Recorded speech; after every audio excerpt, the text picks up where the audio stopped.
you have a questioning nature and a desire to nourish your essence within you have reached the realm of truth.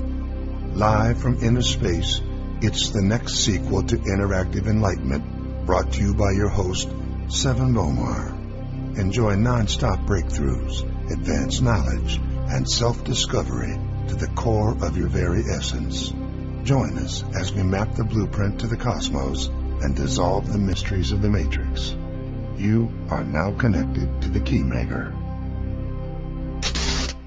Give me some.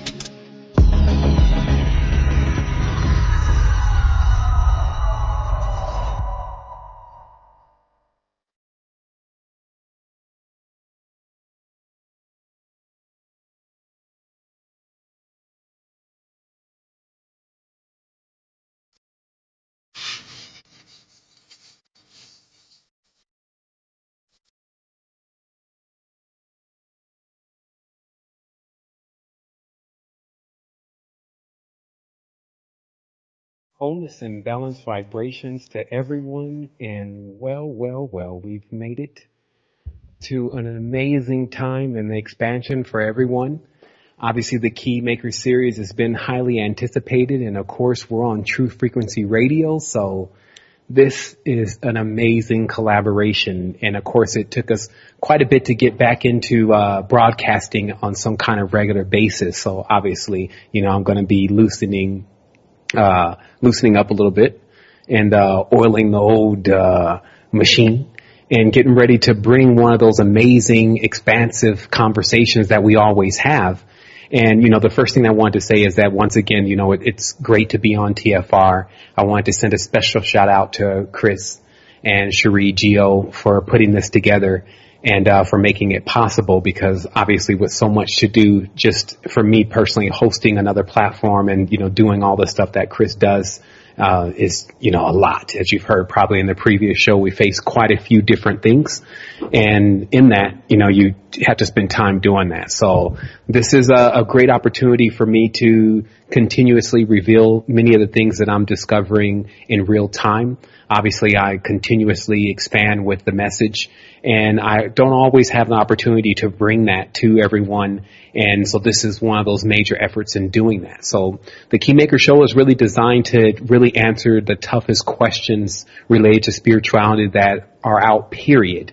And for those that know me, they know that I do have quite a bit of range, but sometimes if I'm not just addressing something specific, I can just go deep into the fringe, which we all love, but sometimes doesn't hit home with the things that we're experiencing in our readily available reality.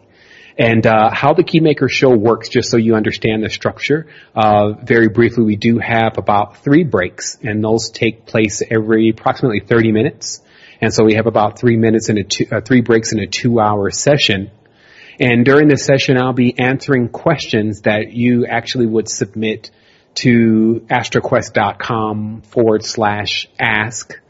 You'll find a form there, and you fill out that form, and we'll review those questions throughout the week, and then we'll pick the questions that we feel that are most pertinent to answer, and then you can tune in, and then you can get answers to your questions. So that'll be something that you can really utilize to get some specifics if there's something that you want to know about, or there's something that we've discussed and you want more details.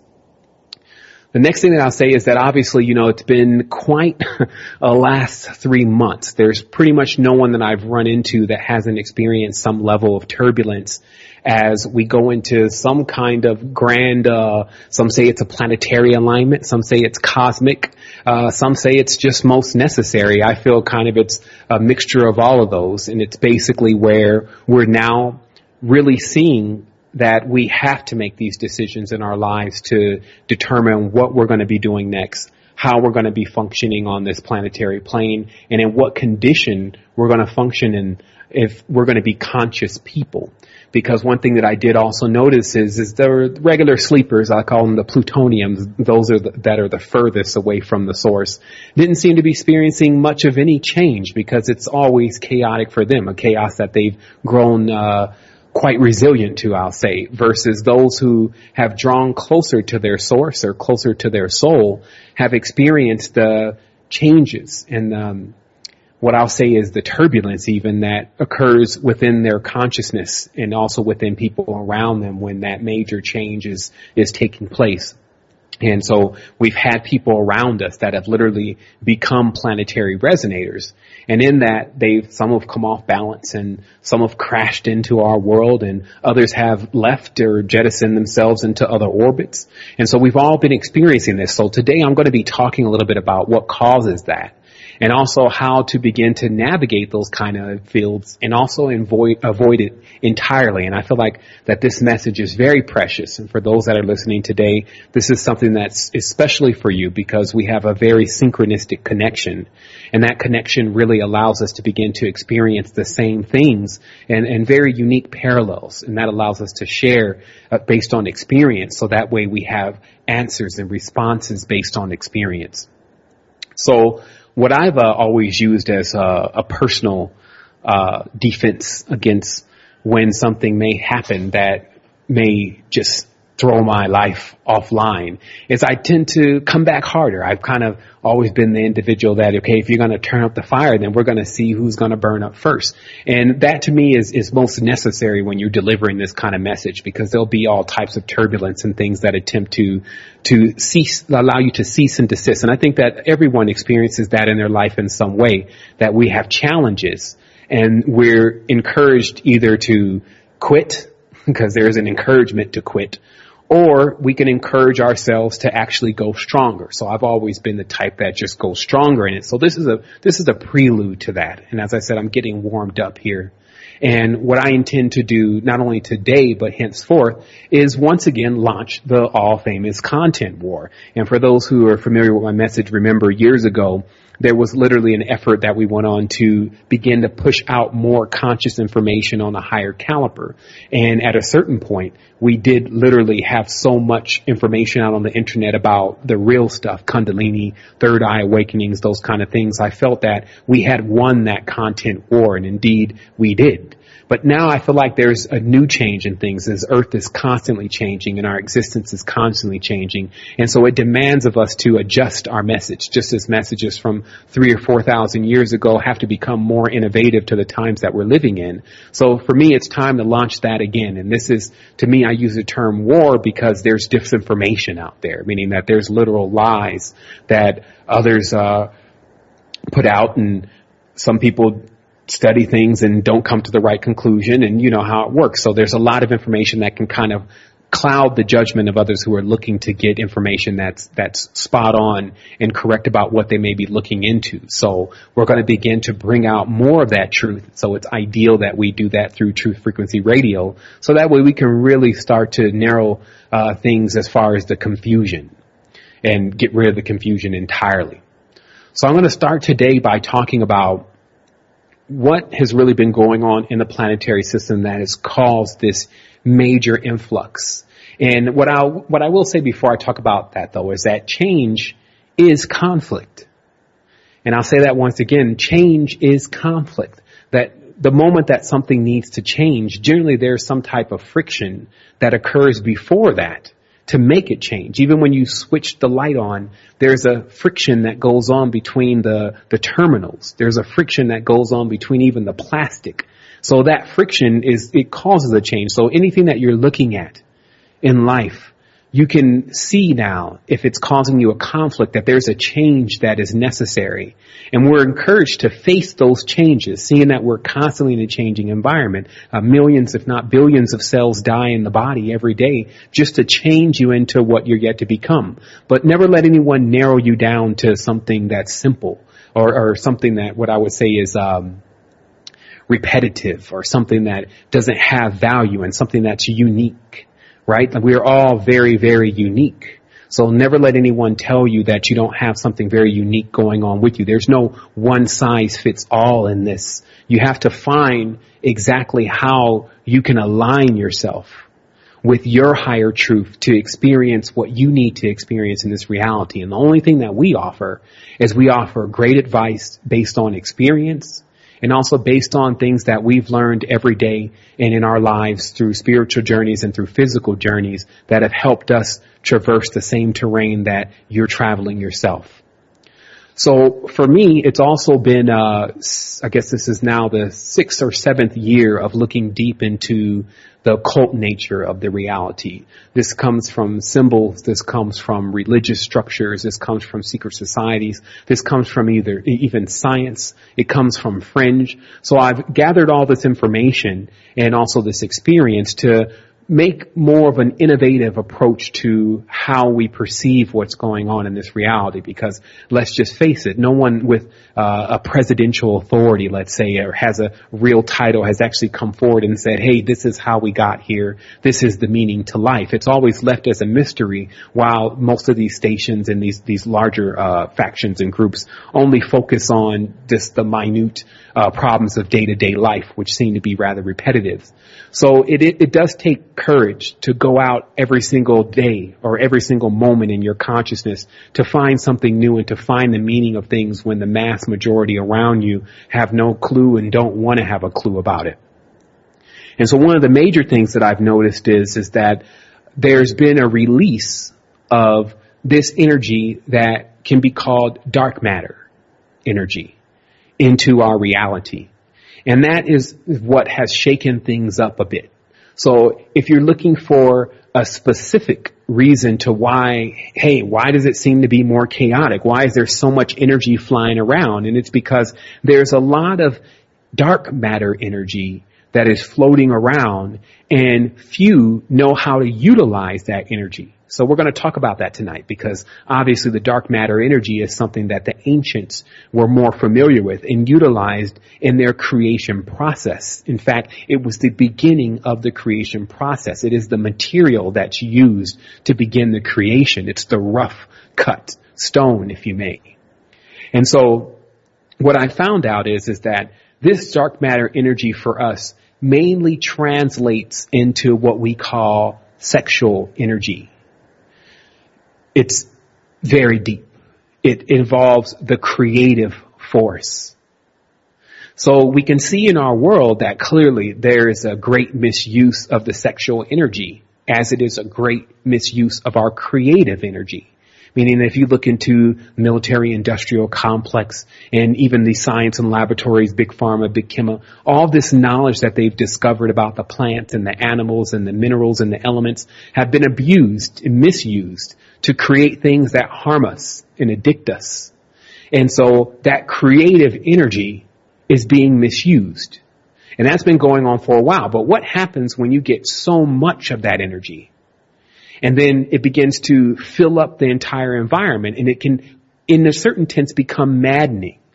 So we can actually turn to the body, and we can turn to situations that people experience in everyday life. If you don't experience them personally, you will know someone who's experiencing this, to get real answers to how you balance out these energies, and also to confirm what I'm telling you today is actually true. And today, actually, I'm going to explain this through a theory that I've uncovered that I just call the cannabis theory.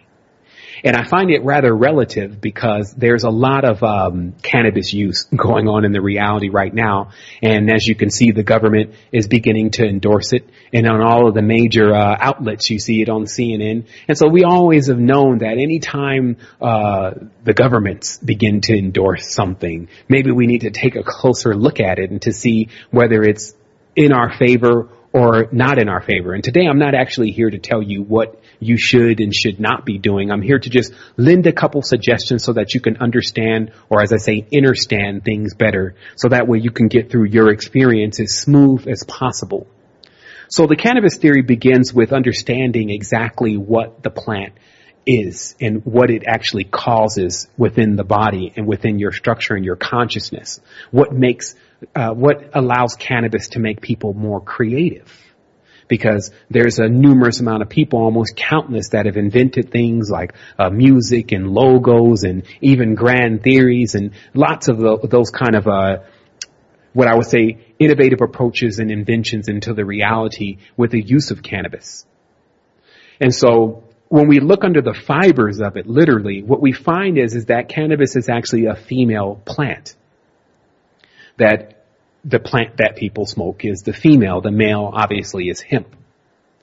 And this female's process is actually a process of yearning, meaning that the cannabis plant actually is yearning to pollinate or yearning to actually populate and create with the male plant, which is actually absent. Any person who's ever grown weed knows that the first thing you do is never allow any male plants to be around the female plants. So what happens is that if you can see this plant on an energetic level, what you would actually see is the divine feminine itself. And that's why I think it's always been given names that are synonymous with the ocean, synonymous with the female, Mary, and Mar, Ma, and all of those acronyms. And this is very important for us to realize, because that means that for those who choose to utilize cannabis, it means that they're filling their body with the divine feminine. And this is often why cannabis is often used to sort of patch the hole in people's reality of where they're not getting that divine feminine energy.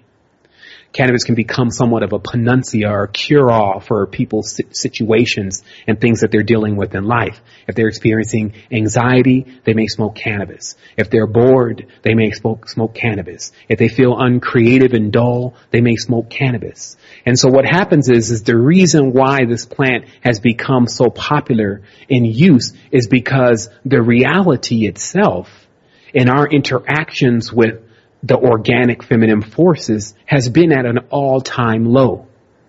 And the one thing I'll say is that this is not a male and a female thing. I want you to understand that the divine feminine goes much more further than just the human female. As we've talked about, it's even the cat has a female. Even we see plants have a female.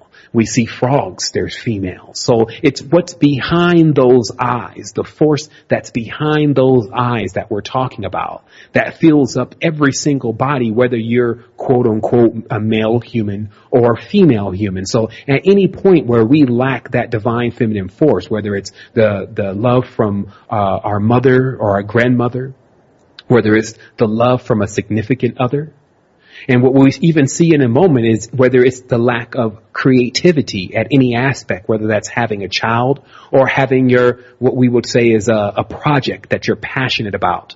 When you lack that, you may seek to fill that hole with something like cannabis. Now this goes into something bigger. It's called the cannabis theory because it could be applied to anything that incorporates the divine feminine and the divine masculine force. So you can see how these days you have this excessive use of this substance that's filling people's body with this creative force, i.e. dark matter. Because the dark matter is the womb. It cultivates. It creates. Okay? And so it's the exact same force that we use to create. So what happens if we get filled with this force, but we're not creative? This means that we've gotten full of something, but there's no outlet. So what you see in the industry now which is why they're encouraging the use of cannabis use, is that you see that the animalistic instinct, which is the root to our creation, it is the foreground, if you may. It's the soil that we grow from. It's also what we will progress back to in the event that we don't fully utilize our human ability. So this is why excessive cannabis use also leads to a person being much more sexual and wanting to populate with someone else. And it leads to, like the music you see today, it's basically, as one song even, they just put it in the title, it's just marijuana and women. And again, because this is not partial to a male or female, it could be for the female, just marijuana and men. So how do you balance out this type of energy? Well, it's very simple. What we'll find is that within every human being, there is the ability that we've been endowed with, which is to be more creative than just people who reproduce. You know, as the first command is reproduce or be fruitful and multiply. But as human beings with this great mind and consciousness that we now have this ability to invent. We can paint. We can play music. We can print things. There's 3D printing. There's many different things that we can begin to engage in that actually are other expressions of our creative force. But if you lack that outlet, what can happen is you will become bottled up. You will yearn for something. Notice how if someone says to you, well, what is your passion? That can relate to your significant other. Well, I'm passionately in love with her, or I'm passionately in love with him. Or it could relate to your craft. You could paint. He's a passionate painter. She's a passionate designer. So be on watch for this. And like I said, it's not just cannabis. It's just the cannabis theory. It gives us a good stamp to put on it, so that way we recognize it in other aspects. Because we can find that we will begin to abuse certain things or overuse certain things. We can even do that with each other. You can make a person your cannabis. Every time you feel anxiety, you call them. Every time you're hurt, you call them. Every time you're bored, you call them. But what's really being desired is that you tap into that creative force and begin to create something within. So that way you become addicted to self. You see? So this is what this is about. This is the prelude to today's conversation. And it's about how to examine what's really going on in this reality, because I feel like there's so much information that's way over people's head. It's become just entertainment. They just listen to it. They may even sit down and smoke a little cannabis and just listen to the message and take it all in. But where's your outlet? How are you utilizing this? Is it allowing you to develop something that's grand in your invention? Is it giving you the passion to continue your own projects and your own endeavors with what you're doing in this world? Or is it bottling all up? Is it frustrating you? Is it making you feel that it's too much because it's overwhelming and it's not being distributed properly? You see? So this connects into many things about how we utilize our energy, and also how we begin to step into the role of the ancients, the ancestors, to begin to use this force to do more than just reproduce sexually, and begin to create and invent again, to stop looking to all of these technology and these computers and the next new buggy model or the next new update to something, and become the ones who invent. Because if I look right now and I say, well, I need to find some type of real application for my child to begin to learn about the mechanics of this reality through the geometry in which nature emits, so that way they're not getting indoctrinated through this system and this history that has been fabricated in this English language and all this kind of stuff that's been rolled in. Where can I go on the web to find that? I won't find it. I may find something that's been half-heartedly put together and not finished, but I won't find anything complete. Not to mention, I won't find lots of it. So that way there's no monopoly on one particular faction that's just delivering this information that's saying, hey, this is for your child, like it's a cookie cutter. I won't find all the variations from different cultures and different experiences, so that way it harmonizes more with where I come from and where she or he comes from. Okay? So this is because lots of this creative force is bottled up within everyone. And now today, I'm encouraging you to begin to take this message, to take these energies that you're utilizing, and to question how much of it is bottling up, and then how much of it is actually being put into use. Because the future, what the future holds for us, is determined by you. Remember, a few people invented what millions of people are using today. So if more of us begin to utilize the creative force in the proper way, And we can begin to finish much of the projects that are still on the drawing board and haven't been complete. So we're going to take a break here in about a minute. When we come back, we're going to talk about the megastructure. We're going to talk about the reincarnation process. We're going to talk about what actually happens to us if we choose not to be creative this lifetime. And then we're also going to talk about what's going to happen when we choose to be creative. So that way we can begin to reinstill this force within us that's going to carry us to the great beyond. So this is very imperative. This is a serious conversation. This is a depth level as it can get because it involves real life. It's not just about telling you about a bunch of hocus pocus and numbers and sigils and space-time and inventions and time machines. It's about telling you about how you can progress in real time right now based on the elements around you and how also to put your body back into balance. So that way you can become a fully animated being.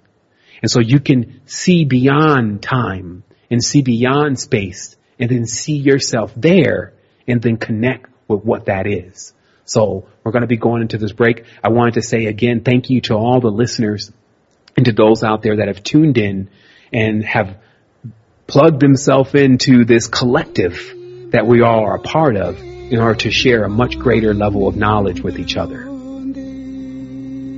Which was one of the first shows that I did actually on this series. So it'd be like episode 0 of the Keymaker. We discussed some major things. We discussed the maze of the world. We discussed the Minotaur. We discussed some of the some things about the reincarnation process and ley lines.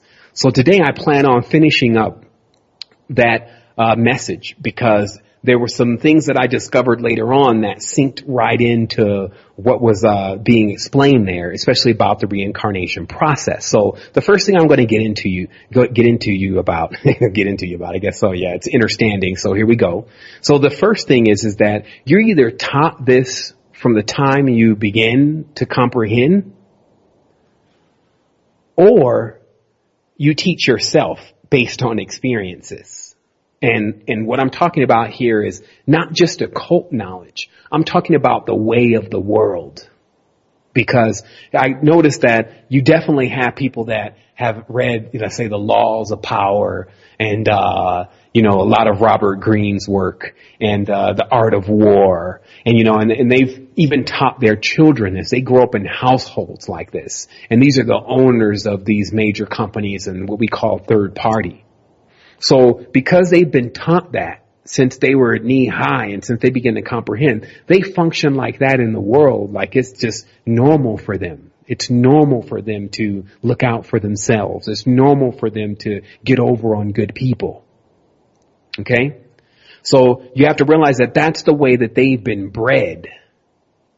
So when it comes to any kind of knowledge, then, that is to reach the depth of who you are, you either have to begin that when you're little, or you have to teach it to yourself based on a series of experiences that in many times will be negative experiences. Meaning that I've learned a lot just coming out and teaching this message. And I've learned a lot about people. And I've also got rid of a lot of my naive thinking about the entire world doing something versus when it's time for me to do something. And what I mean by that is that there's a saying by Rumi. It says, when I was clever, I wanted to change the world. When I became wise, I decided to change myself.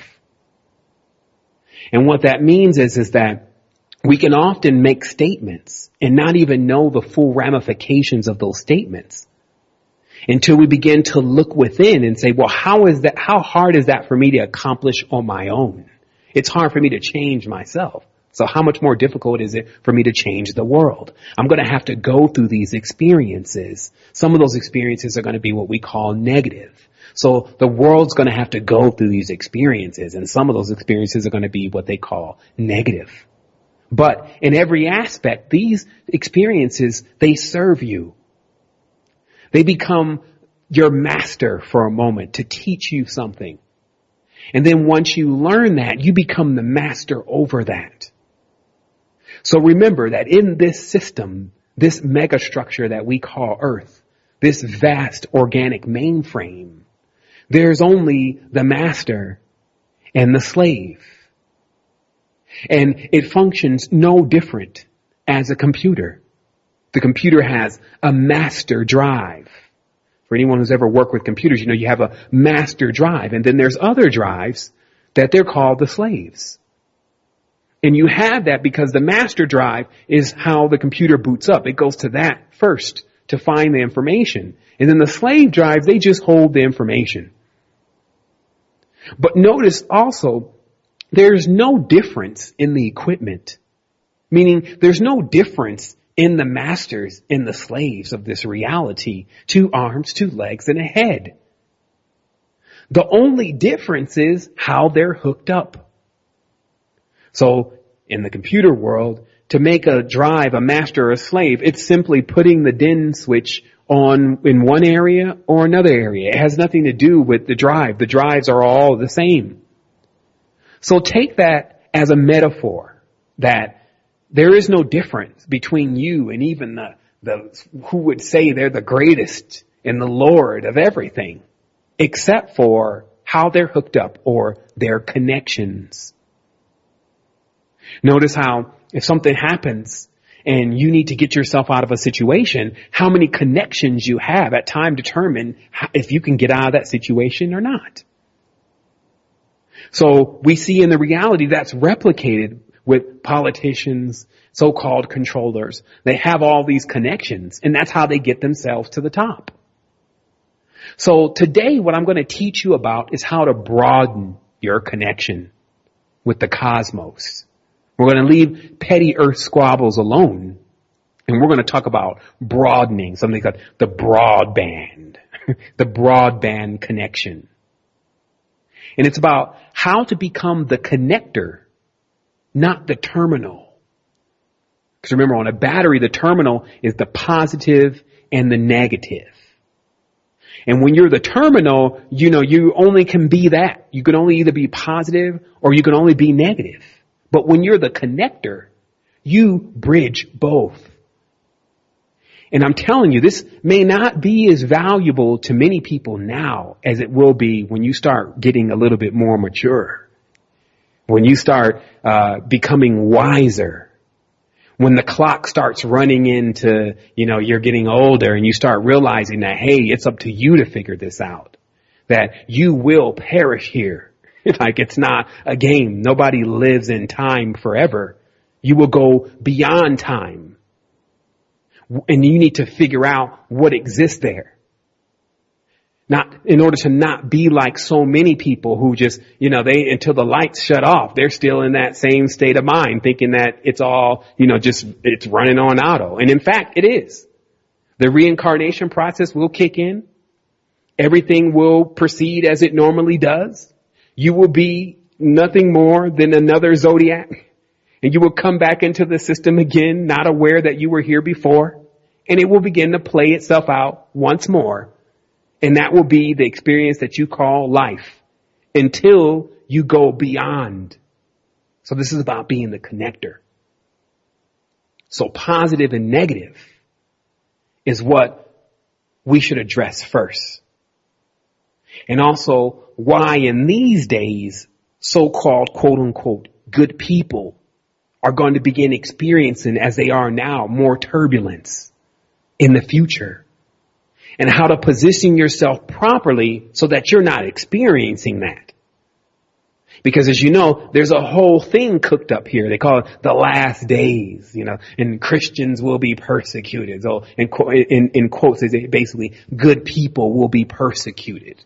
Okay. And then you see that now that there's so much negativity out there, you know, good people, like people who want to help you, people who want to do something for you, people that want to give you something, don't expect anything back. That's all on the minimum versus people who want to take something from you and people who want to charge you for something and people who don't want to help you. That's on the maximum. And then on top of that, when you're in the position of assisting others and helping others, then you get these attacks.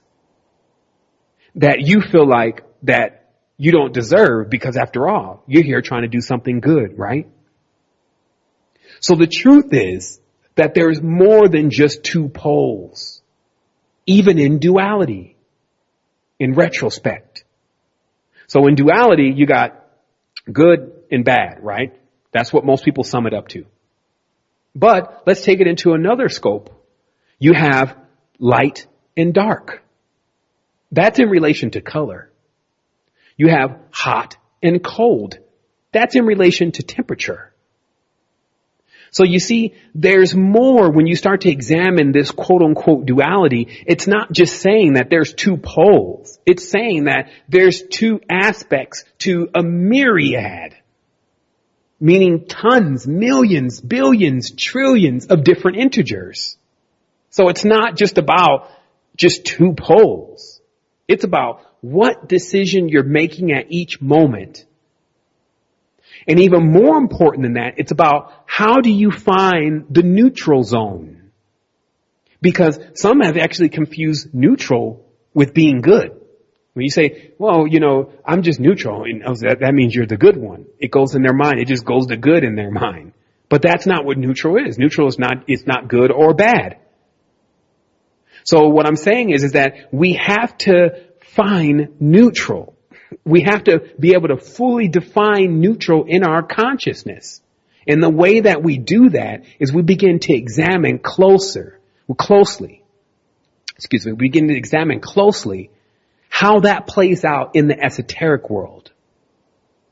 So what we'll see in the esoteric world is how balance has been achieved for hundreds, maybe let's say thousands of years here. Is either you play the game and you balance out the scales, or you exit the game. So I call this Freemasons versus monks. Freemasons, the ones that are in the degrees beyond the 33rd degree, not any of the lower degrees who are still, there's nothing wrong with this and blah, blah, blah, blah. There's nothing right or wrong in that world. Because that is the symbol of the white glove. The white glove means is that there's something in between me doing it. It means that if I kill someone, I must in turn save someone, and then that balances out.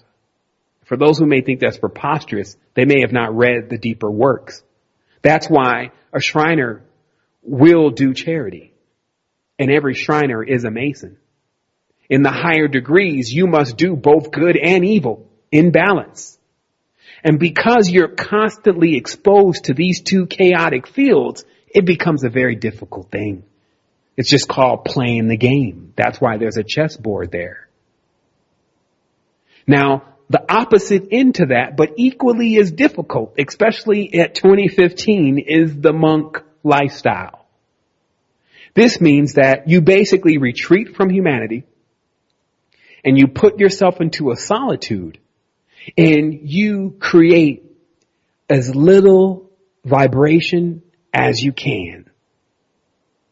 This means that you don't actually send any kind of waves, because even the monks know with every action, there's a reaction. That's not physics. That's old school knowledge and wisdom. So if you don't send any actions, then there's no reactions. And the only way to do that is to be still. That's why they call it the stillness of the monk, the stillness of the abbot. Because if you're not making any waves, then nothing should really come back. But if you got kids, you can already hang that up. If you can had done things already in the reality that make it impossible for you to go and do the monk, so that you can achieve this balance. So it's equally as complex. While others joining Freemasonry for them and then rising through all these degrees and all these creeps around them and then finally making it to the point where they're charged to kill and to give. Think about what a mind job.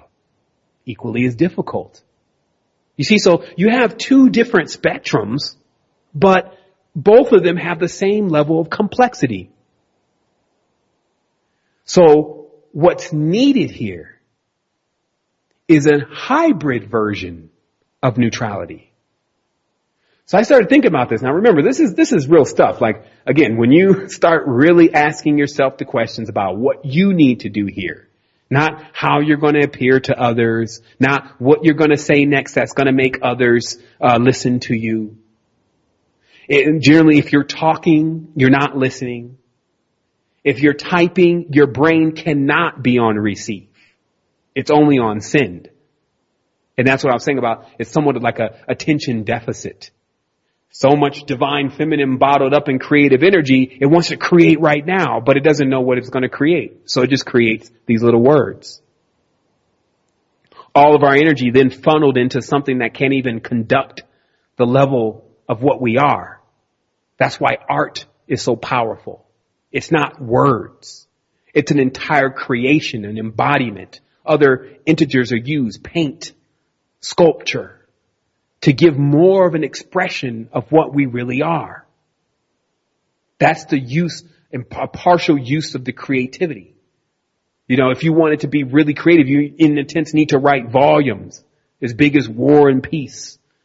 Write volumes to explain the different aspects of what goes on in our consciousness, not one sentence. So this hybrid version is what I call the Willy Wonka theory. And I named it that because while it may seem funny, it's very serious. It's a playful term to interpret something that has eluded thousands, if not millions of humans for years about a hybrid version of neutrality beside ultra mysterious and creepy secret societies attempting to weigh themselves on the scales, or ultra seclusive, ultra somewhat boring, non-inventive monks, abbots, lamas. You see? So let us hear it. So when we look into the structure of Willy Wonka, what we'll find is we'll find all the remedies of how you create a hybrid version of neutrality.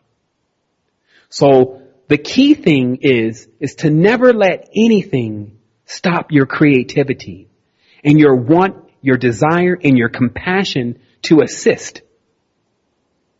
But also never allow your passion to assist to put you in a position to where it reaps thorns and thistles and anxiety for you because you're not getting the response that you're looking for, or someone does something to you or something that you're developing.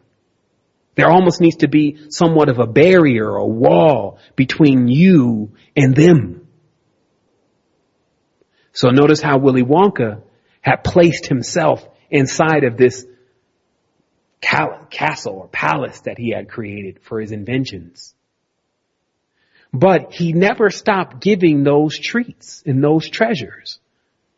There was Scrunches Dillyunches bars. There was Everlasting Gobstoppers. And that continued to come forth from the factory. But no one knew what was going on inside of the factory. Now, true enough, you'll always have the Oompa Loompas. You'll always have your Charlies. So this means that when you begin to create your space of sovereignty so that you can truly create, because if you're in an environment with all this chaos and you got people that are good, you got people that are evil, and you got people that basically wake up and determine which one they're going to be at every single moment. And here you are. How can you find balance? If the cosmic wind is blowing you left and right, how can you find neutrality when you have frequencies interacting with you all the time? And we never think about this. Like, how is this stuff really affecting us? Are we really impenetrable to it? Or are we already, you can basically say that in the person's mind that is mind controlled, they don't know that they're mind controlled. That's the whole power of it. That's how it was designed. Some people talk, speak, type, write things that they haven't even cleared across their true consciousness because they don't even know where it is, because there's so much interacting on them. They have to pull themselves away to find that space first. You can't find the quiet space inside in chaos. You have to find that space first and then maintain it in chaos, if that's your mission. So that's what you have here, is you have that magnificent palace of yours. That's your body. That's your temple. You have the Oompa Loompas. Those are the structure inside of you, your organs that work for you. And then you have every now and then your Charlies. These are people that you know that harmonize with what you're doing because they're working on the same thing. So then you realize that even old Slugworth, meaning the person who is supposedly the antithesis, the negative component, is even your invention. As you found in the end of the movie, Charlie and the Chocolate Factory, that Slugworth worked for Willy Wonka. It was a necessary component to put in, because if you didn't have that under control, someone else was going to actually try to become that. So think about it. In your life, have you begin to structure starting from inside, and then going out feet, going out meters, going out acres, in that direction, creating this balanced field for yourself? Because like I said, it may have no value now. Like if you could be, I don't want to put age groups on this, but if you're, 18, 20s, all this stuff, it's going to make only an inkling of sense for 80%. You could be a part of that 20%. You could be a part of the ones who, it's like, hey man, he's got an old soul. He's like 19, but he's like already on this. So a lot of this doesn't come till later, until you start realizing the greatest thing to have is your peace of mind. So that way you can create your treasures. You can leave legacies. You can be the one that invents. Because think about it, like billions of people are under this pressure right now. They don't even understand what to do. They're not available for the conversation. They're just in the cosmic wind blowing here and there. They don't get a chance to sit down and realize the Willy Wonka theory. Like, man, it's not that I want to pull away from the world, because see, remember, that's not what you want to do. You don't want to pull away from the world and then stop up your creative force. That's going to hurt you in the long run. In 2015, we're talking about real time. That may have worked 2,000 years ago. There's no TV. There's no nothing. So it's easy to go within. But now, there's so many demands on your life. You must maintain. So how you maintain, though, is you maintain through your treasures. And the only way you can deliver those treasures is if you put yourself in the right environment, in the right mindset to be able to do that. And that's how important this is. That's how people are making it. Look at Kickstarter. You got equipment such as the Glowforge. This guy makes $27 million in 30 days off of his invention. You can see he's an average guy. But somehow in his atmosphere, he was able to create that space to invent something. And unless you're pulling from someone else, then you have to find your way in all of this. You're going to have to find your way in the cosmos. So this is not just finding your way in the world. This is not just, I can, I'm on a trust fund, or, I'm on aid or disability. This is not about just you being dependent on something. This is about you becoming dependent on yourself so you can create treasures. So remember, it goes right back again to the cannabis theory.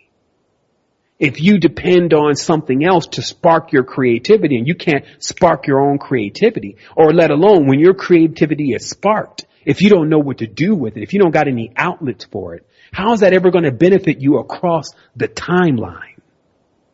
Not just right now, not just right here in this space, but when you die, or when you divide, when you leave all of this, and there's supposed to be something else. What else will there be unless you created it? And when we come back, what I'm going to talk about is I'm going to talk about what really is there. Meaning that when you cross over, if you're still looking to be hosted, if something is still hosting your platform, we're going to talk about the archonic structure that was designed to host this reality that we're calling Earth. Because while that may not have been on a lot of people's mind, this is something that I've been thinking about for years. And I've been catching this glimpse, like the alchemical picture. You know, you pull back the curtain and you look over to the other side and you see the back room to this. And you see the geometry. More than anything, you feel the essence of how serious it is. It snaps you out of this. It's like watching a film that takes you so deep into reality. When you're done, you start thinking about the changes. It's like experiencing a dream that once you're done, you start thinking about, well, when you wake up, well, I need to make a change. I need to start doing this, but slowly it starts fading off. Even after the severity of situations like 9/11, like the car accident, like, you know, the loss of the mother, whatever it is, notice how the reality is designed to dull you back out to doing the same old stuff you were doing before. There's nothing new going to come from what you're doing unless you tap into your creative and inventive potential and start creating these treasures. And these treasures are not for you to hoard like Smeagol. These treasures are for you to begin to distribute amongst those who need them most. Those that are in your biorhythm. That's this reality. It's our biorhythm. We're all in this bubble together. But at the same time, still realizing that until everyone here, until this collective frequency begins to raise itself, you do, in fact, need to put that barrier between you and them. So that way, there's no loss of your creative power and your creative force when something goes on that's out of your control. Because inside of your sanctum, inside of your temple, everything is under control. Your control. All right, so we're forward and we're going to get into the second half of today's message. And I'm even going to have an opportunity to take a few questions or answer a few questions that came in earlier this week. So that'll be awesome.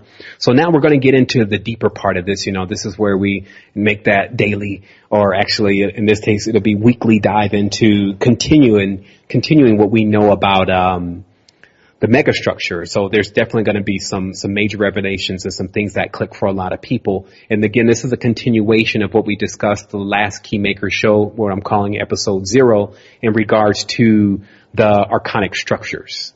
So here's how it works. Because I already said, you know, I was going to do some heavy duty damage to the false mega structure, because I'm pretty much, tired of dealing with the buffoonery. I mean, just to make it very clear. I mean, when you have just this kind of system, you're dealing with a lot of people who are basically mind controlled or really imbalanced.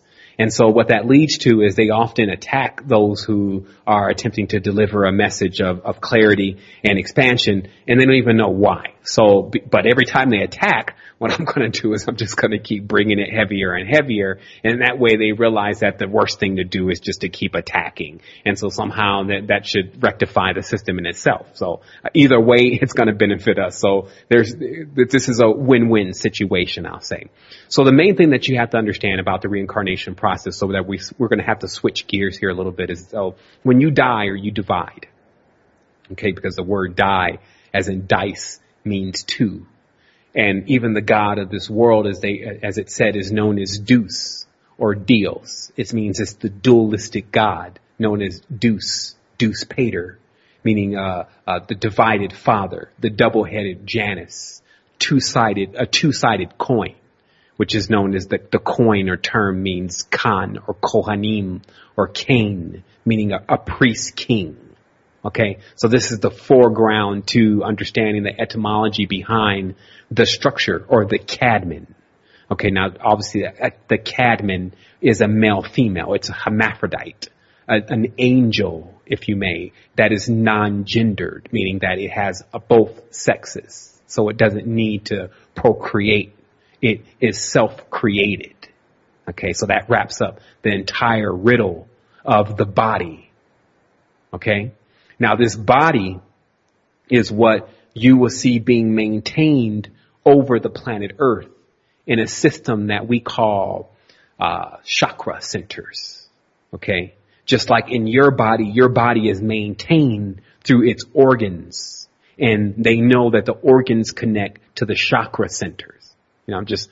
Sometimes I'm utterly amazed at people who've dealt with this for years and years and years and years.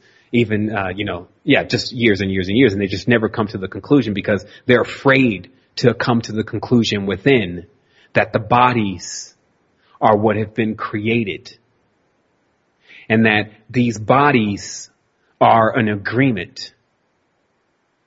These bodies consist of frequencies in harmony. And this code word, harmon, is the code word of the pact that was made, or the agreement or the oath that was made by, that they say are the fallen. What this means is just incarnation into physical realities is known as a fallen, while a risen is to leave a physical reality. So how this works is that the Cadman, which is the current blueprint, as you see in the Archonic megastructure that's utilized within in all secret societies and systems, there is a blueprint. And that blueprint is actually a sketch that's laid out over the entire planet.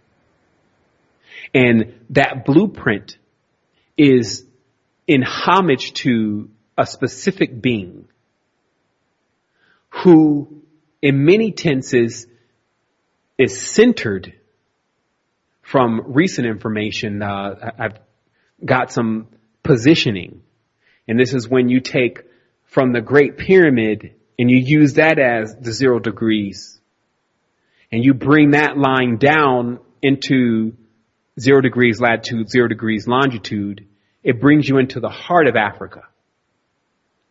And then in that specific position, you have the heart, or the main control center, aka the CPU, the Central Processing Unit. Now, what's being processed are the souls. It's just like the recycled symbol is the Megan star. Some call it the Star of David.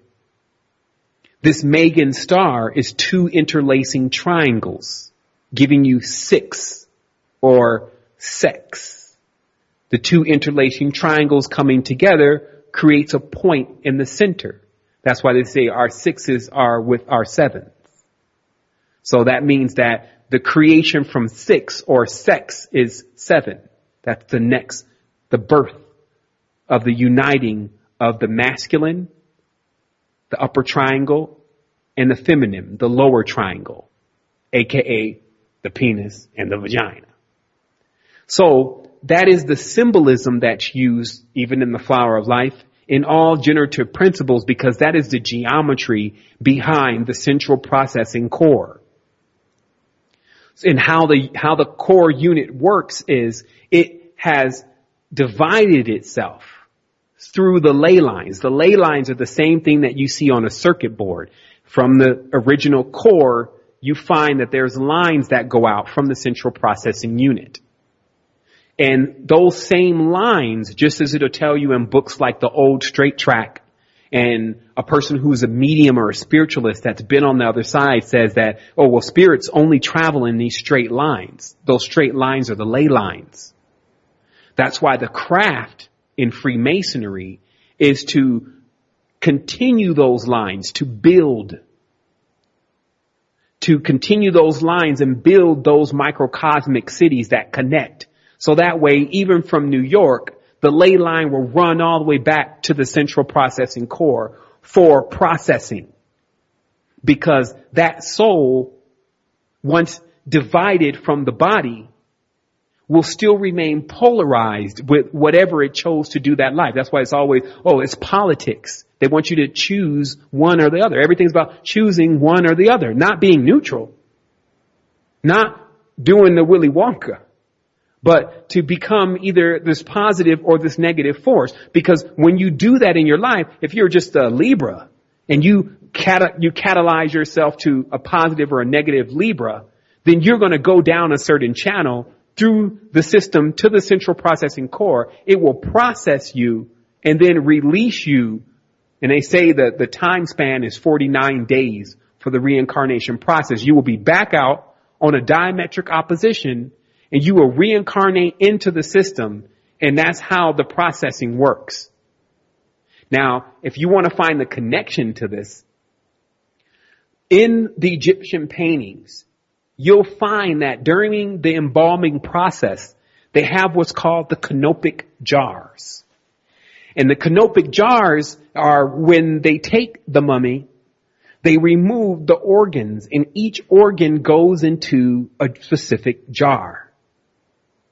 And each of the entities that are in those jars correspond to what we call the archon. Now, the archons are the degrees of the arc.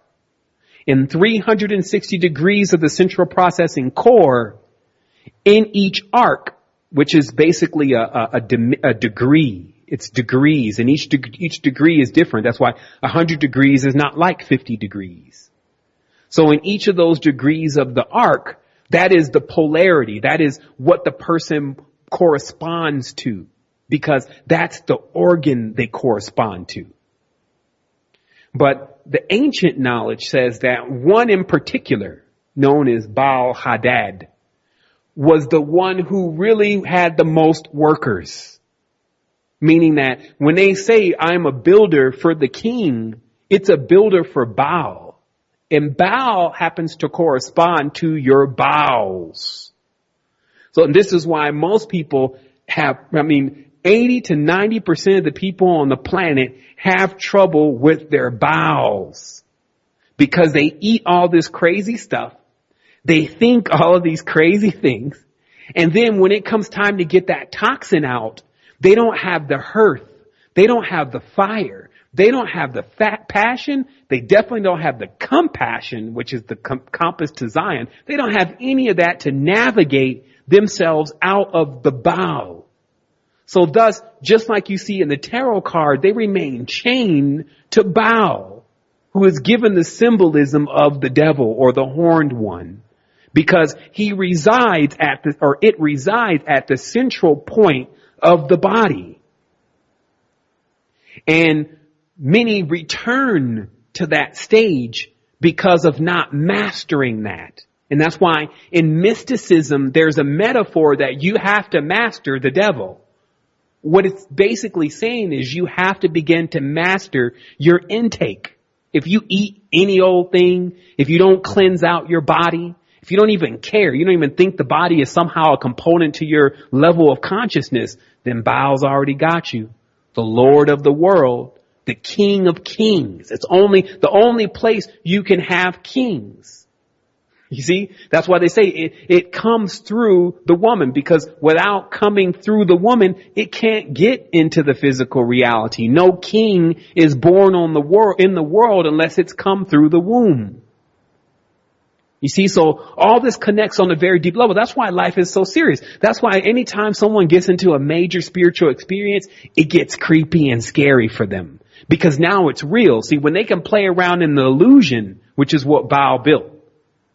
Baal was the archon that built the illusionary worlds. It built cities. Cities is the Hindu name for powers. That's why it has power in its city. So when people are in these cities, all of what's constructed there is maintaining the frequency of Baal. That's why they say, let's go to the club. Let's go get knocked over the head, basically. Oh, let's go and let's get something to drink. Oh, let's go basically poison the body and throw it all off pH. Oh, well, we can't get around nature because there's only concrete here. Low density, lead filled structures. No trees, no organic grid, no connection. But many people think it's a game. They still, you think, they say as Ross Ben mentioned, beware of the false promises. The false promises of the technology. Because through the misuse of the technology, people have disconnected themselves from the real mainframe. And they've connected themselves to Baal. Because Baal is the Lord of technology. Baal is a Tron. Metatron, to be exact. It's just one of the cohorts. So we find that humans in these days are like way over their head. But remember what I tell you, the master is no different than the slave drive. There's no difference between us in a sense as far as our mega structure inside of our own innerverse and what these beings are using to control you. If you're under control, I'm not saying directly you, but if you find yourself under control, because just like an addict, you may need to admit that you first have this problem before you can ever recover from it. And like I said, if you're just busy, like, you're thinking, you're typing and you're just output. Meanwhile, your soul's on the line. You think any of this is a game? When you watch someone die, you'll see how serious it is. I recommend some people maybe need to go out and hang out in the cemetery for a while. So you can see how serious this is. These people that are in there probably rolled through this thing thinking that they had control or this day was never going to come. But yet and still, the host will take account because the host is time. The host plays with time. The host plays with gravity and those kind of integers, frequencies. We need to learn these days, what is the difference between a frequency that comes out of a computer, sound and music that comes out of a computer, versus sound and music that's played from brass? Do we think it's the same? Because this digital device says, oh, that's 20 hertz. So when he blows out this trumpet at the same tone as 20 hertz, this computer can make that same tone. That's the illusion. That's the false promises. Because while you cannot tell because your senses are not honed in enough, there's a big difference there. Because if you listen to it very closely, you'll hear the beeps. You'll hear the droid. But for those who cannot tell, it's all the same thing. So thus, they can easily be incepted. Their dreams can be hacked. They can get lost and not know what's real and what's fake. They can play when it's time to be serious. They can think it's all not until they slam into something. You see? So that's how serious this is. And that's why our ancestors benefited the most, because they were serious. Ancestors got time to play with you. This is dark matter here. This stuff will melt your car. You put this stuff in the wrong place, goodbye. You will experience what we call death or divide. It will split you in half and you will have less power. That's how serious this is. If you get divided too much, if you're in these quarrels, you like this, I like red, I don't like blue.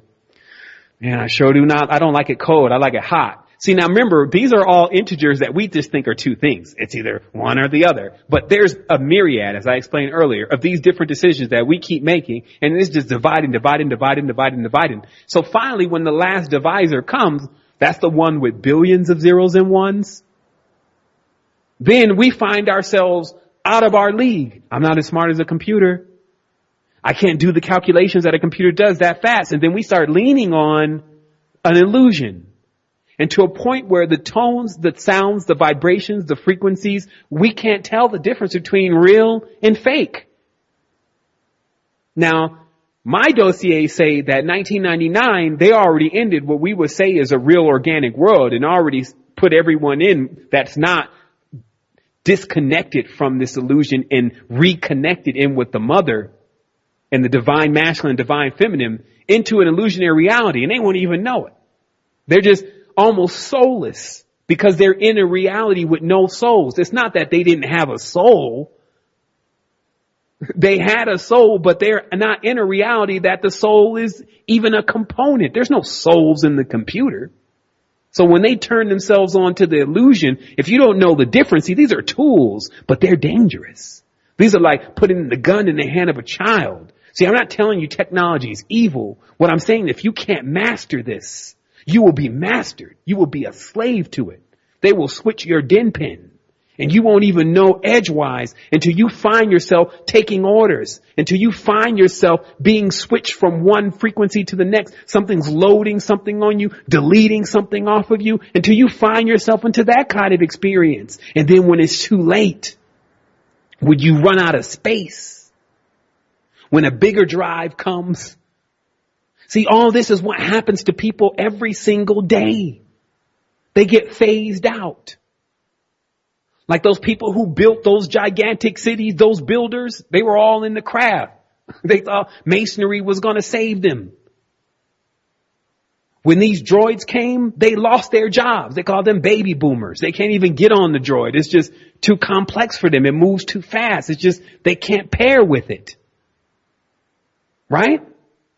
Even from the farmer was the closest one. He understood, the days he had more of the days in control. He was in the circadian rhythm. He knew when to wake up, knew when to go to sleep, knew when to plant. Now we don't farm nothing. So we don't, how do you even grow something? What, in a little pan in your kitchen, you sprouting something? So look what's happened to the greatness. And then the only thing that remains is these remnants and these relics looming in deserts where nobody's inhabiting them. And we're inhabiting these cities, false powers. And we've lost sight of our own. We've let others come. I don't want to blame it on they, but others are here that know more about this symbolism than we do. They've only demonized it. Now a triangle with an eye in it means basically the Illuminati. When such things, you're just looking at a body. Yeah, the eyes are on top of the body. What else are you trying to tell me here? Trifecta, yes. Positive, negative, neutral. What else are you trying to tell me here? Oh, straight lines. This is not a triquera. It's not curved line. That means it's inorganic. We make inorganic so we can square the circle, meaning that if you draw a circle on a piece of paper, it's going to be very difficult for you to start finding the vector points, meaning where are the points in the circle unless you start drawing straight lines. So you can't actually map a circle without drawing straight lines now because we're actually in the illusion. This is why a lot of people can't draw, because they need to draw these straight lines to figure out where the curve should end and where it should begin. And they draw the curve between the straight lines. You see? Like this is how it comes so slow. It's like death. You don't see it because, like when you look in yourself in the mirror every day, you don't actually see yourself getting older because it's so gradual. But grab a picture of when you were a kid. Obviously there's some change being made and you don't even notice. So that same system, that same process that we call time can only be nullified through neutrality. And this neutral is not about you giving up. It's not about you going away from everything. Quite the contrary. It's about you being intelligent enough to know what's going on and to begin to devise a way personally for yourself because remember, it's all unique to you. That's the one up that you have, is that you're not trapped into one of these dogmatic systems to where they're telling you, oh, this is the one size fit all. This is how it's really going to be for you.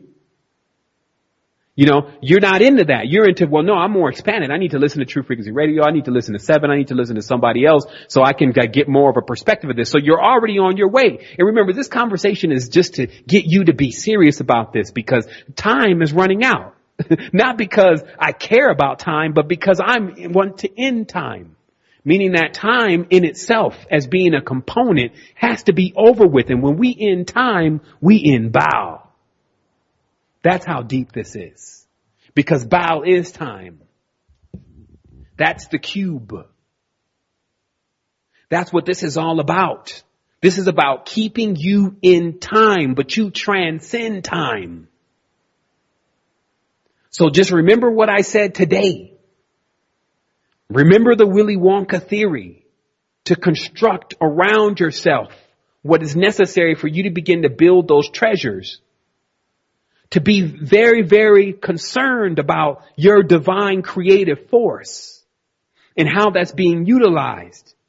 If you feel yourself being maddened, let's talk about real talk here. If you're smoking weed and then jumping on the computer and watching porn, and your creative energy is just all off balance and you're tired after that, then you go turn somebody on like me or somebody else and then you feel like that's balancing things out. No, you have to create in the aspect of what it is to be a human, to carry that fire.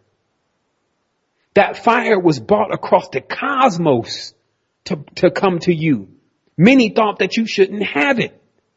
That's why the archons, they don't want you to have any control. They're going to continuously reincarnate and reboot the system. They're going to reboot. Why? Because it's a mega structure. Look at it. You're living in it. It's a hosted platform.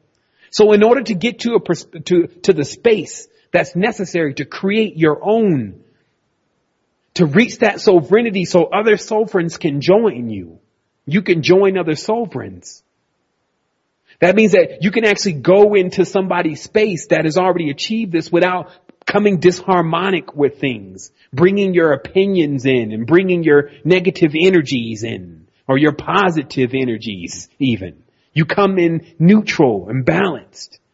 You don't disrupt things. You don't leave a signature. You're not under the influence of any of these planetary systems because you have them all canceling out themselves. You mix your yins with your yangs. You know that, hey, if I'm smoking this, then this means that I shouldn't be doing this because these two don't go together. So when we come forward, we got one more segment here. I'm going to talk about how you can tell when you're mixing bad potions, when the formulas are off. I'm going to use some metaphors, and these are going to serve to allow you to examine everything that's going on around you so that way you can come into balance. Because remember, today I'm not talking about what you should stop doing. I'm not saying, oh, stop doing this like I'm your parent. I'm saying that you are the master, not the slave. Get it under control and don't lie to yourself. Kids lie to themselves. They say, oh, no, it's not a problem for me. Oh, it makes me more this and no. All of us have done it. This is about getting in control today so you can see what's next for you, because all this stuff was put here to serve you in your experience. It's geocentric, meaning that still, no matter what anyone says, me, your daughter, your wife, your friends, everyone's rotating around you.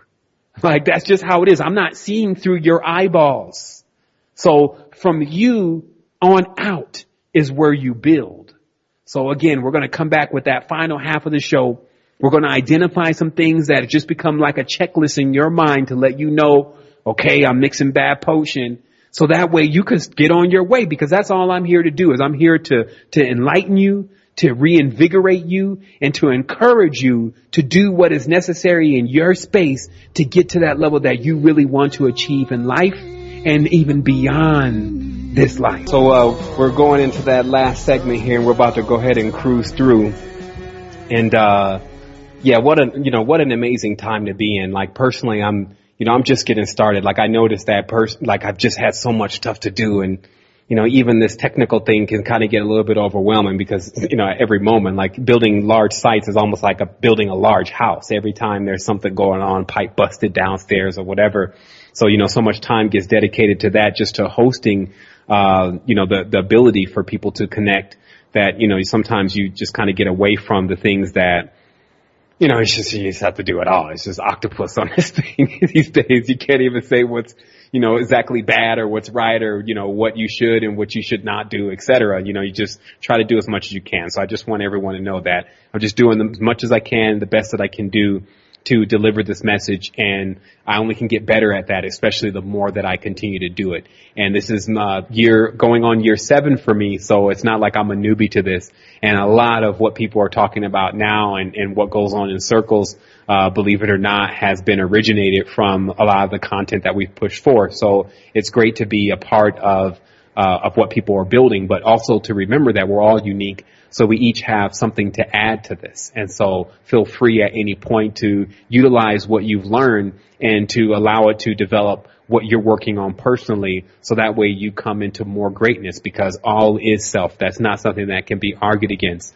All of this, megastructure, Metatron, the whole 9 have been nothing but catalysts for me to begin to understand more about my capacity, my potential, and my connection with the cosmos. So it should do the same thing for you. There's definitely nothing to fear. There's nothing to worship, and there's nothing to reject. It's all a part of our massive understanding, and that's where we get our power from, and that's where our power will always exist. So we can perpetually power ourselves off of such things. So the last thing that I really want to talk about here is I want to talk about, it's somewhat of a do's and don'ts list, but you would be almost insane to try to obey all of these principles, but it gives you a greater insight as to how things are actually,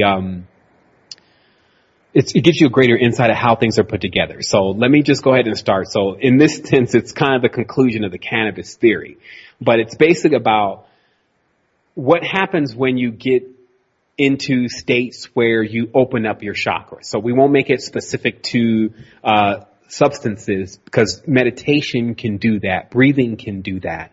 And it's important for you to realize in a certain sense what exactly goes on in your consciousness and even in your physical body when you engage in techniques that actually open the chakras. So obviously we have to put this into some kind of perspective. So we'll say in relation to cannabis, some of the do's and don'ts. And then again, you can apply this to anything that you're utilizing or whatever you have going on, because it'll help you make sure that you keep your system filtered properly. Because remember, it's your responsibility to be your own customs. You have to set up customs at your own ports.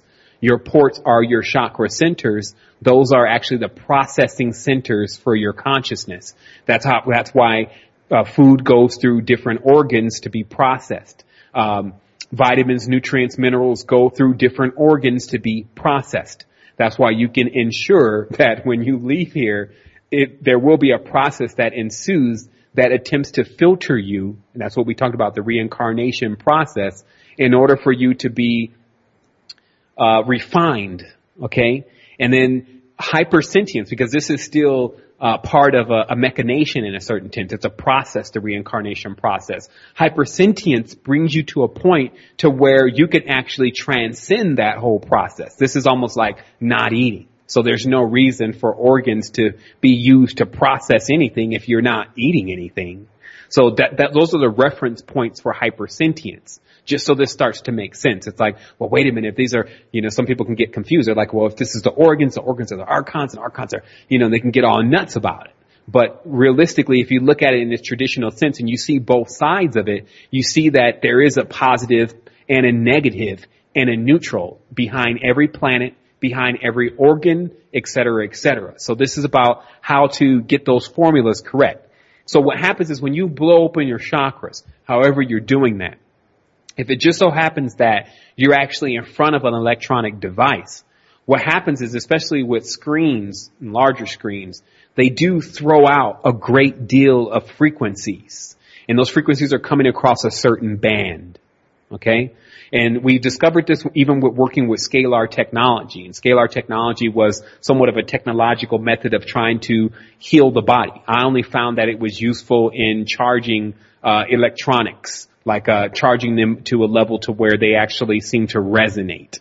I'm not sure if that makes sense, but scalar technology was an invention. It's been used for different things, generally in, more of like laboratories and those kind of things. But I came across a scalar device, and what it used was screens, like your big computer screen at home, and it flashed these symbols that drip down the screen, somewhat like the matrix code. And those symbols, because of their colors and their shapes, threw out frequencies into the room. Okay, so this is how you can connect it to science, if you may, or things that are applicably used in advanced technology today. So your screen at, 5,000 pixels, 1,024 pixels, whatever, has all these frequencies coming off of it. So what happens is if you open your chakras, then you're also going to be exposed to those frequencies, and those frequencies work in a specific band. So this is something to be concerned about. It may be a good idea that if you're going to blow open your chakras, however you do it, to remove yourself from electronic devices that emit a large amount of electronic frequencies. The next thing is it's an all-time favorite for people to blow open their chakras, and I'm just using it as this type of term. This could be using substances like cannabis, etc., and then go play video games. And while it may add and heighten the experience of the game, you may want to use discretion. Now, I'm not saying don't do it, but I'm saying use discretion of how many times you at least do it, because what you're also doing is while that chakra is open, not only are you getting that frequency, but you're also getting the embed. And we actually discovered this through the process of reference points with chakra opening substances. Reference points are let's say, for instance, some people are concerned about when is cannabis use harmful. And it actually becomes harmful when you have these crummy reference points. This means that every time you utilize it, you basically lay back on the couch, you do nothing, or, you go and do something that's virtually meaningless. Versus if you utilize it and you go and let's say you're painting, let's say you go into drawing, et cetera, what happens is that it sets these reference points in your consciousness. And the reason why is that when you utilize chakra altering substances, you create a spike. And that spike and that open of the frequency creates a reference point. And so every time that you utilize it, you go back to that reference point. So if you create too many of these crazy reference points, then you kind of permanently embed your mind with these kind of reference points. So that's what you need to be concerned about. The second thing is arguments. Like sometimes we feel like when we get out of one of those crazy quarrels, the best thing to do is go and utilize one of these substances. But the unfortunate part is that it only intensifies the thought process, the actual signature in your mind that's causing you to remember what went on. It may dull your consciousness or it may dull your feelings because of the dopamine generally that's being released in the brain, but it does intensify the overall process of how much you're thinking about whatever occurred on a subconscious level. And when you do that, you're basically overexposing yourself to a negative frequency. So be concerned about that. Noisy environments, especially environments that are full of a lot of inorganic noises. And this is because the senses being heightened are somewhat like Superman being dropped into the world at first, not knowing how to control those centers, those senses, and just being overwhelmed. So you want to be aware of that. You want to not put yourself into very noisy environments. Same thing with heavy workouts. This is another thing. When you put your body under stress, physical stress, and then your chakras are open, it leaves that reference point. Be aware of that. TV, movies, especially if it's not heightening your consciousness, being aware of that. Same thing, frequencies flying everywhere. Here you go.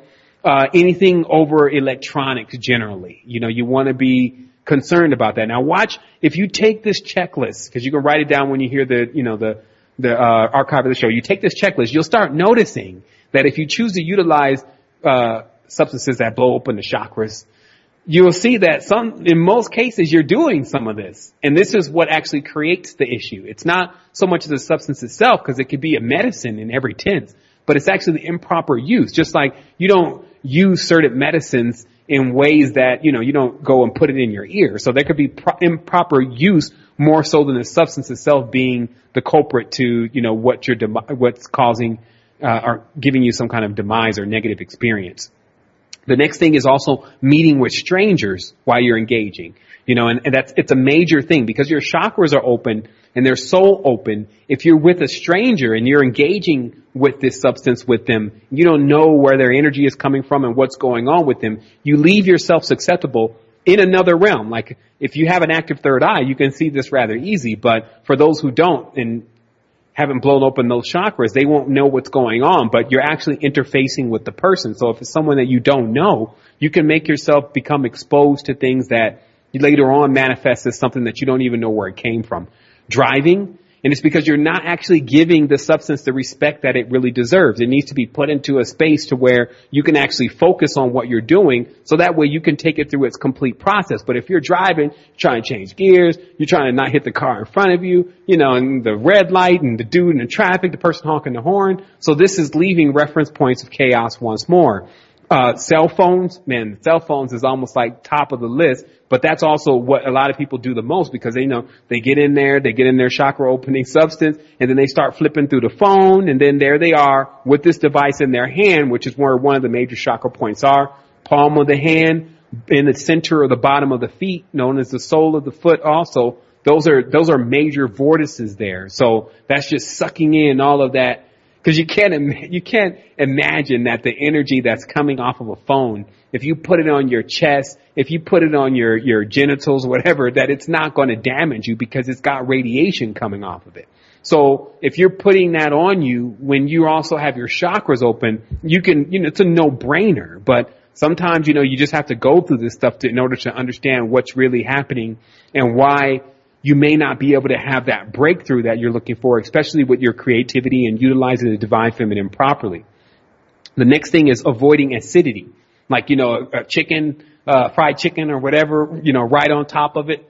Sometimes you get the munchies, you go eat the sugar, all these kind of different things. When you take the pH of the body and you shift it into an acidic form, that's actually what allows it to get on the band of what most people don't want to experience. This is the energies that are associated with sickness, whether it's mental sickness, physical sickness, etc. It's because of the acidic level of the body. We all know that's those of us that study the body, but this also affects us differently when we're utilizing in conjunction with the chakras. In addition, avoiding the hive. And what the hive is basically the inorganic illusionary structure, sometimes created by electronics, sometimes created by the Wi-Fi, avoiding the hive as much as possible. And like I said, on all this stuff on the list, these are just things that if you can check off more of these when you're engaging, the more, the better. But again, don't get crazy about it, because this stuff can become your worst enemy if you start getting crazy about it. But remember, avoiding the hive is a good idea. You may want to go out into nature. If you can get off the grid, turn it into a ceremony and then really start inheriting what it has to really give to you. The next thing is avoiding negative thoughts. We talked about that early, arguments. But if you notice, sometimes the mind, some call that paranoia, it manifests in a different kind of way. It will attempt to start feeding in these negative thoughts into your consciousness. And these just kind of come out of nowhere. It's like, just random negative thought. You want to make sure that you're in control of your consciousness to not allow it to drift into negative thoughts when you're utilizing your chakra opening substance. The next thing is avoiding electrically generated music. Now, the interesting part is many of us played instruments, especially when we were younger. So it may be a good idea to decide to go and jump on Amazon and find an instrument that you like to play. Like even on our site, we have some solfeggio flutes that, a kid can play, and they sound wonderful. You sound like you're a professional playing these things. So it's a good idea to go, and we're going to talk about solutions here in a moment, but it's a good idea to find some naturally generated sound. Go get a trombone, go get a trumpet. If you play clarinet, if you play violin, if you don't, learn to, because these organically generated sounds from elements will work wonders for you as far as a frequency level and actually allowing you to not just tune your body, but get in tune with your body. That's why some people can actually play by ear, because they're so in tune with natural frequency that they can really understand where that frequency scale is. And when you can do that, you can also, in these experiences, begin to govern the frequency of your body and change it and morph it, especially for some of the substances that really open the chakras much more in an advanced way, such as ayahuasca and geohuasca and diamond tree, etc. The next thing is also remember that you can actually balance back out your acidity with, on our site, we have a product called the Alkalizer. And if you don't have something like that, then you can also use baking soda and, just a teaspoon or something. But if you know that you've just engaged in a lot of acid, then you can actually restore your pH by going ahead and getting back on the alkaline level. So just remember, you can actually govern the alkaline and the acidic levels of your body with certain substances, bicarbonates, etc. Some of the do's. Lovemaking. I mean, everyone likes that. It's naturally organic, and it actually allows you to generate a very strong pranic force, and it kind of keeps you away from the electronics and gets you into something that's different than that. And, there's never anything wrong with something like that unless there's some kind of abuse going on there, and, use your own discretion. Meditation. Another great level of setting a reference point for yourself that allows you to return to that reference point every time you choose to engage. And then it becomes somewhat of a habit to where you're always utilizing that reference point. Yoga. It is a little bit intense on the body, but it's a positive level of intense. It's kind of different than working out, like lifting weights and that kind of thing. The yoga often puts you in positions to mature those chakra centers. So nature obviously is a great idea because you're able to inherit the grounding of the earth, and also begin to notice the connection between you and the earth, the geometry, etc. Family. I mean, family is that those aren't strangers. Those are people that you can spend time with, that you can get love with. Obviously, you don't want to start getting into some kind of conflicts or quarrels, but find those right times and spaces to engage with your family. And it's not a bad idea to be more heightened in those scenarios so that you can connect more with them. Inventing. This is one of my favorite ones. It's like grabbing a pen and paper, go manual. That's what I call it. Go manual. And, after you've engaged, and start sketching and start drawing and start writing about your experience. That's one of the number one ways to increase your overall productivity and use of the divine feminine.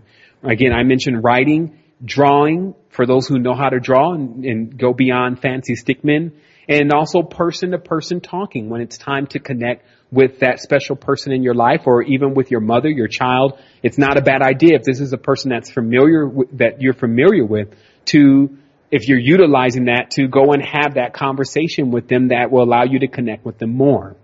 So that's what I have for you. I mean, today I've done the best to keep the conversation balanced, but also to keep it real, because, I'm not here to just tell you what you want to hear. And I'm also not here to just tap dance and entertain you with wild stories of, the other planes, but to give you a good perspective of what's happening in the reality and how that's affecting you.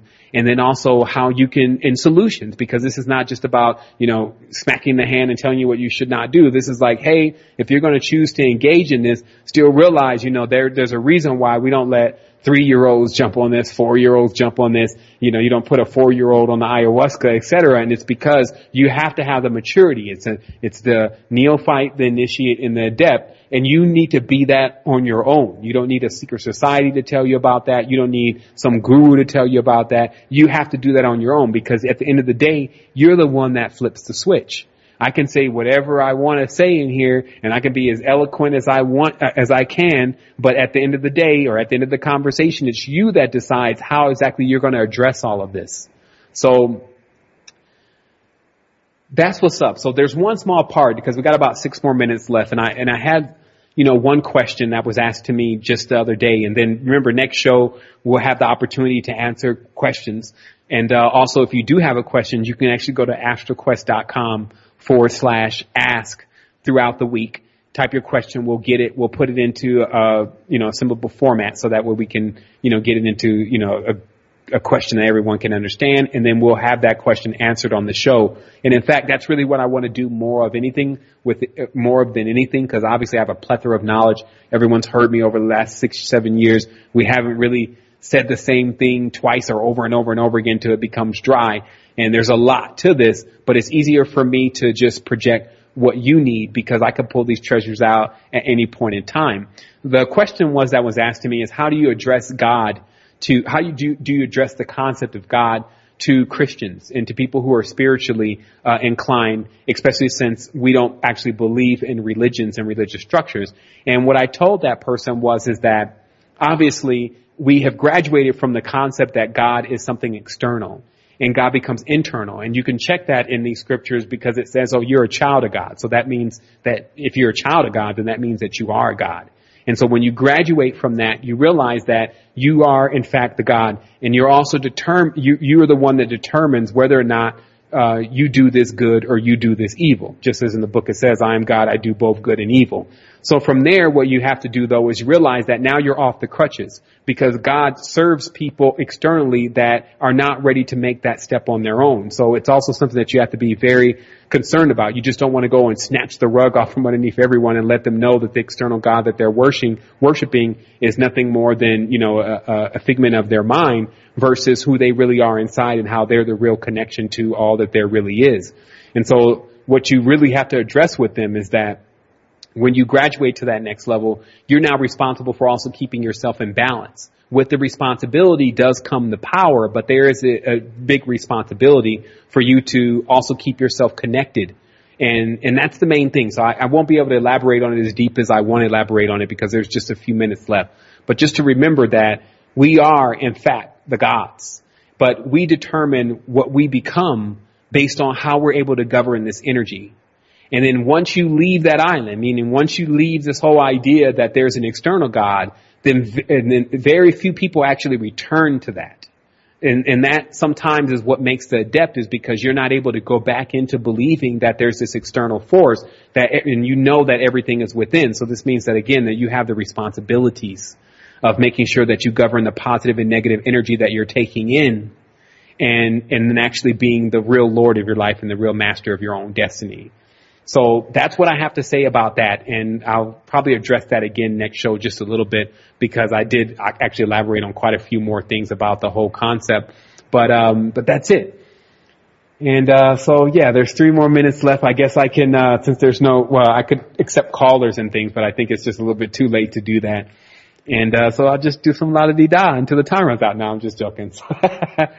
But yeah, so this is it. So what's next? So obviously we'll be back on, or forward, as I always say, next Saturday, 5 p.m. Pacific time. That's 7 o'clock Central.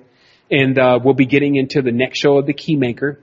And yeah, I'm looking forward to it. I'll know next time not to run out of things to say 2 to 3 minutes before the whole show is over. But it's been, like I said, it's been an amazing time with everyone for this whole period, and creating all the things that we've created together. And then also going through this, because the world is wild. And, you know, I've been on quite a journey myself, and it's just made it so much more enlightening for me to experience that journey with others. So everyone should remember that we're not alone.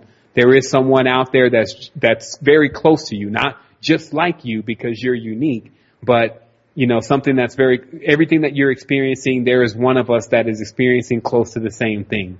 And again, I want to say thanks to Chris and Cherie, because this has given me an opportunity to come forward on some show and to actually begin to deliver these jewels once again, and, you know, keep these treasures and treats coming from the factory, while I'm also able to focus on what goes on inside with Oompa Loompa and Charlie, and make sure that we keep generating what people need to hear, and then also nullifying Slugworth by allowing that to be also our invention, meaning we can nullify a lot of what we think in the reality is actually negative by realizing that becomes the contrast.